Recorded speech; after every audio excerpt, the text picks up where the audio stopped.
Nandito pa rin tayo sa topic na the moral agent. Under this, we have the subtopic developing virtue as habit. Here, we are going to talk about how is moral character developed, the circular relation of acts that build character and acts that emanate from character. So how is moral character developed? Kapag sinabi natin na character, marami ang pwedeng kahulugan. Pwede natin itanong na, sinong cartoon character ang paborito mo? Si Mickey Mouse or si Winnie the Pooh? Sa spelling naman, pwede natin itanong na, ilang character mayroon ang salitang Maher Shalal Hashbaz? Pinakamahaba daw itong word sa Bible na ang ibig sabihin sa English ay hurry to the spoils or he has made haste to the plunder.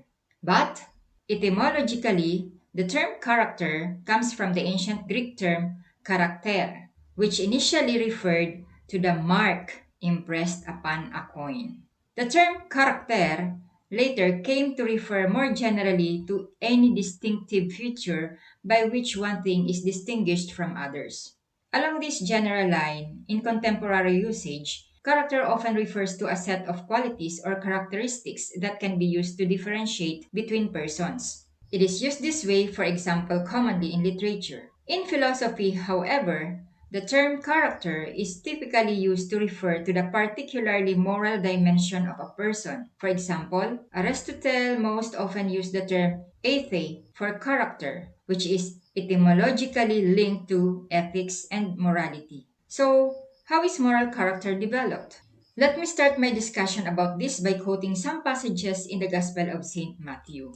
Not that which goeth into the mouth defileth a man, but that which cometh out of the mouth, this defileth a man. Another, do not ye yet understand that whatsoever entereth in at the mouth goeth into the belly, and is cast out into the draught? And again, but those things which proceed out of the mouth come forth from the heart, and they defile the man. For out of the heart proceed evil thoughts, murders, adulteries, fornications, thefts, false witness, blasphemies. These are the things which defile a man. So there are four theory types of moral character development. External or social. There are two theories that view human nature as neutral or a blank slate and subject to change by the environment. From an operant conditioning perspective, all behavior, including moral consequences. When parents, educators, or other social agents reward desired behavior, it increases. When they punish undesired behavior, it decreases. Strictly behavioral approaches focus on conduct rather than reasoning or other internal processes. Reasoning affect volition and other internal processes are thought to be determined by environmental and external factors. Ang isang bata pagkasilang ay tulad sa isang blankong papel. Wala siyang ideya kung ano ang mabuti at ano ang masama. Hanggang sa ma-expose siya sa kaniyang kapaligiran at unti-unti ay natutunan niya ang gumawa ng mabuti at masama. Kasabay nito ay napaparusahan siya kapag gumagawa siya ng masama at nabibigyan siya ng reward or papuri kapag siya ay gumagawa ng mabuti. Then, it's the time na naintindihan na niya kung ano ang mabuti at ano ang masama. At dito na nagsimulang ma-develop ang kaniyang moral character. Internal or psychological. Another basic physiological theory focuses on an innate human cognitive processing ability and suggests that children develop a sense of right and wrong and moral values through an analysis of competing alternatives. Rational thought, to which all human beings are predisposed, is seen as the primary factor in acting morally. Proponents contend that changing times and conditions require the thoughtful application of principles to unique situations rather than following the prescription. This proposed teaching children to think critically about competing values and alternatives. Dahil sa katangian ng tao na pagiging rational, ang bata umano ay nagkakaroon na lang ng pagkaintindi ng mabuti at masama sa patuloy niyang pag-aanalisa sa dalawang competing alternatives. Ano itong competing alternatives? Ang mabuti versus ang masama or ang tama versus ang mali na mga nakikita niya, nararamdaman, naririnig, at nararanasan sa araw-araw. Then, nadidevelop na ang kaniyang moral character. Interactional. There are a variety of interactional theories that give different emphasis to instincts, cognitions, affections, and social interactions. From the psychoanalytic perspective, human nature is instinctually antisocial and undeveloped and must be corrected and socialized. That is the point of view of Sigmund Freud. Kohlberg proposed that moral thinking is based on an individual's thinking regarding justice, fairness, and equity. He stated that the children's thinking about right and wrong begins with operant conditioning. As the child matures, he is able to think about right and wrong in terms of reciprocal activities and then progresses to conventional thinking, where he begins to think in terms of important group members such as parents, teachers, or friends before moving to a society maintaining orientation of following laws and regulations. Theoretically, some people move to post-conventional thinking where they accept principles in a contract and select their own moral principles. Ang tao umano ay hindi likas na social or yung nakikisalamuha sa iba at likas daw na hindi sibilisado, kaya kailangan maturuan ng pakikisalamuha at kailangan maturuan. Parang katulad ng sinasabi sa Proverbs 22 verse 6, train up a child in a way he should go. When he is old, he will not depart from it. So, habang lumalaki ang isang bata, sa tulong ng pagpapatnubay sa kanya ng kaniyang mga magulang, guro, at mga kaibigan, ay natututunan niya kung ano ang tama at mali bago pa man siya tuluyang ma-expose sa lipunan kung saan mayroong umiiral na mga batas at regulasyon. Minsan, ang ibang tao ay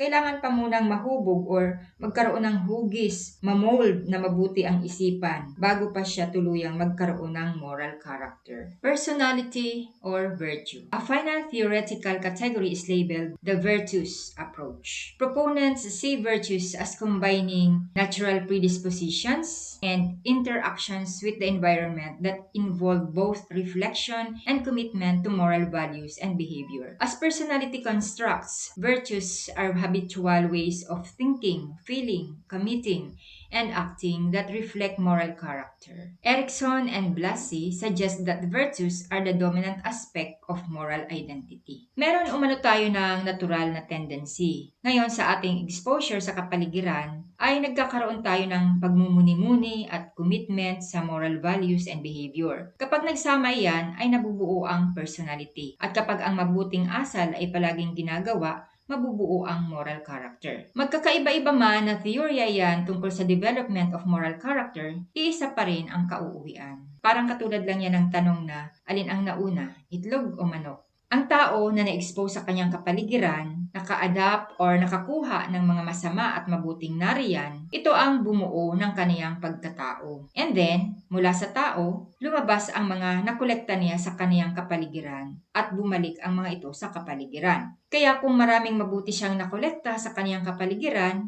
marami din siyang mabuting mababahagi sa kaniyang lipunan. Ngunit, kung masasama ang kaniyang nakolekta sa kaniyang kapaligiran, ito rin ang maikakalat niya sa kaniyang lipunan na maaaring ikasira nito. That's why it is true that those things which proceed out of the mouth come forth from the heart, and they defile the man. For out of the heart proceed evil thoughts, murders, adulteries, fornications, thefts, false witnesses, blasphemies.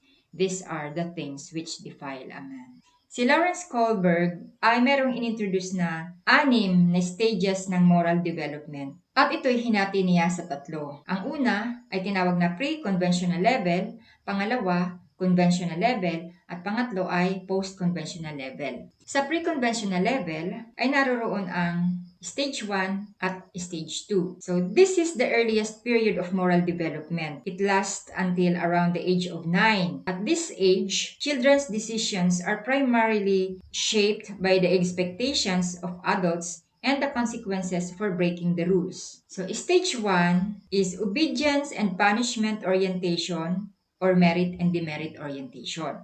It focuses on the child's desire to obey rules and avoid being punished. Stage 2, instrumental purpose and exchange orientation. Ito ang panahon kung saan ang moral character ng bata ay nabubuo base sa kung ano ang benefits na nakukuha niya sa isang bagay. Halimbawa, pahihiramin kita ng notes ko kung sasagutin mong assignments ko. Or, dahil tinulungan mo ako kanina na linisin ang bahay ko, ililibre kita ngayon ng merienda. Ang Stage 3 at Stage 4 ay tinawag na conventional level. It is marked by the acceptance of social rules regarding what is good and moral.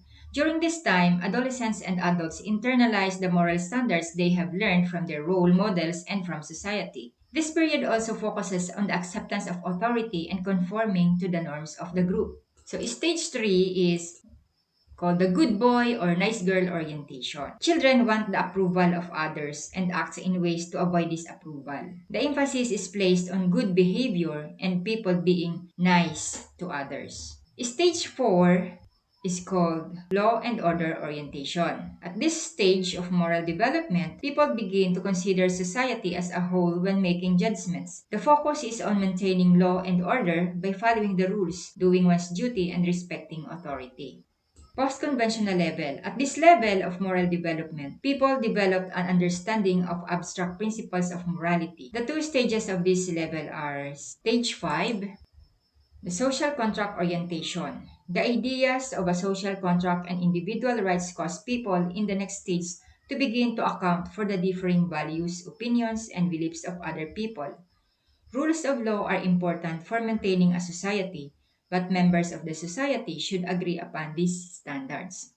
Then, stage 6, universal ethical principle orientation.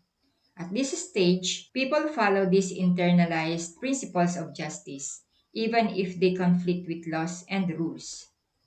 People choose the ethical principles they want to follow, and if they violate those principles, they feel guilty. So, anim na baitang ang dadaanan natin, sabi ni Kohlberg, before we get to the highest level, conscience-based moral decisions. Kaya kapag ang isang tao ay walang konsensya, hindi pa siya nakakaabot dyan sa highest level which is stage 6. Ikaw, nasang stage ka na ba? Subukan mo nga gumawa ng story map. Draw your map of life simula noong nabuhay ka hanggang sa napoproject mong future mo. Lagyan mo ang mapa ng buhay mo ng mga symbols. Halimbawa, bako-bako at mabatong daan para sa mga difficulties na iyong pinagdaanan. O kaya naman ay tulay para sa mga pagbabagong naganap or transition sa buhay mo. O kaya naman ay magkasangang landas para sa mga dilema na na-encounter mo. O kaya ay butas-butas na kalsada para sa mga malalaking pagkakamali na nagawa mo para maging interesting ang iyong mapa. At pagkatapos mong i-drawing ang mapa ng buhay mo, sagutin mo ang dalawang katanungan ito. Aling bahagi sa mapa ng buhay mo ang higit na nakatulong sa iyo para mas lalo mong makilala ang iyong sarili? Alin doon sa 4 na theories of moral development ang mas naging kapaki-pakinabang sa iyo para maintindihan kung ano ang mga impluensya ang bumuo ng iyong moral character? Hala, sige, gawin mo na muna ang map of your life. At dito nagtatapos ang ating paksang The Moral Agent.